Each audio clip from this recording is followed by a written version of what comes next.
let's continue our chat here. Okay, so do you have any ideas on how we can investigate the sages, Nahida? Actually, I've already done a little bit of work on that. But for now, I want to hear your thoughts.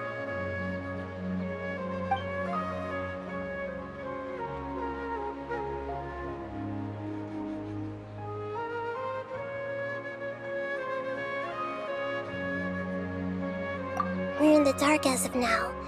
Since we still don't know anything about their goals, any rash move could tip them off and lead to terrible consequences. After all, every person in Sumeru City is one of their... I've already tried that, but all the key members of the Academia, even the core of 30 guards, intentionally avoid wearing their Akasha terminals. It seems that from the very beginning, they've been guarding against info leaks from the Akasha. Of course, it could also be because they're wary of me. Have you already caught the sage's attention? I'm guessing not yet, but distrusting me would make perfect sense if they've ever paid attention to the urban legends about me. In any case, I probably can't take over their minds directly. No way, that's too risky. You mean it'd be too easy to get caught? No, it's not that. We shouldn't involve innocent students in this. Doing that would be ignoring the safety of my people for my own selfish goals. How is that any different from what the sages are doing? That's a good point. Spoken like the god of Sumeru.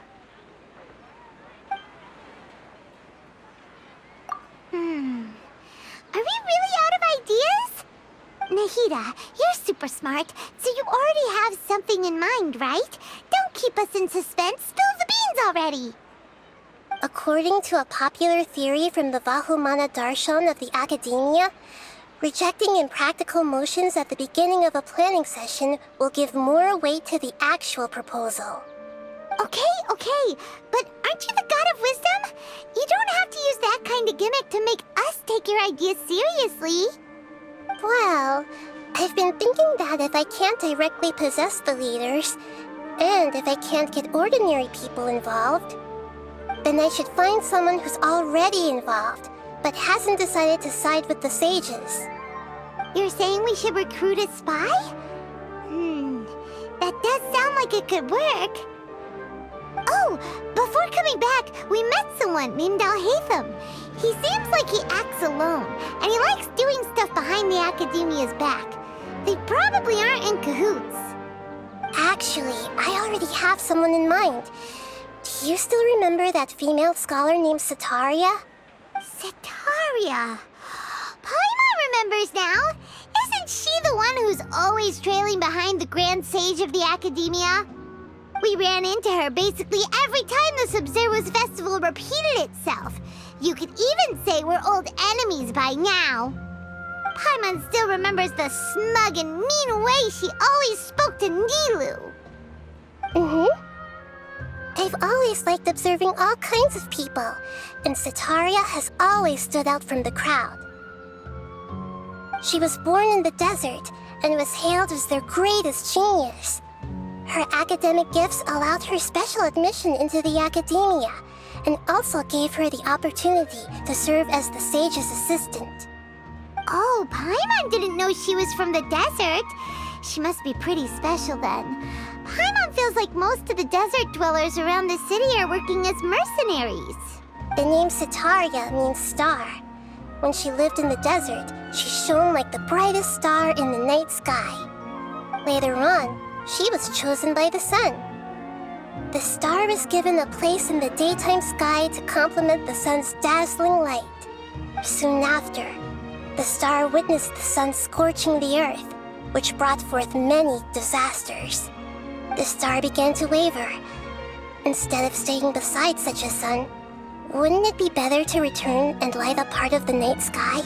But in the end, she couldn't give up the radiance of daytime. To cope with her shame, the star buried her guilt and closed her eyes. From the sound of it, Sataria's just hung up on the research opportunities here. But she doesn't really support the academia. She still feels guilty about not doing more for the desert, right? She's just running away from her problems. Indeed. When they are presented with complex moral issues, many people will simply plug their ears and go with the flow until the problem can't be fixed anymore. She's suppressing a lot of guilt, but before she realized it, she had already become the sage's accomplice. She can't deny her part in their schemes anymore. Right. We must somehow make her face her problems again. That way, not only can we get useful intel from her, but she can also use it as an opportunity to redeem herself. From my past observations, Sataria will take a day off from the academia every 10 days to do some shopping in the city. Tomorrow afternoon just happens to be a shopping day for her. That'll be our chance. To prepare, let's go check out some of her favorite spots and have a quick chat with a few of the vendors there.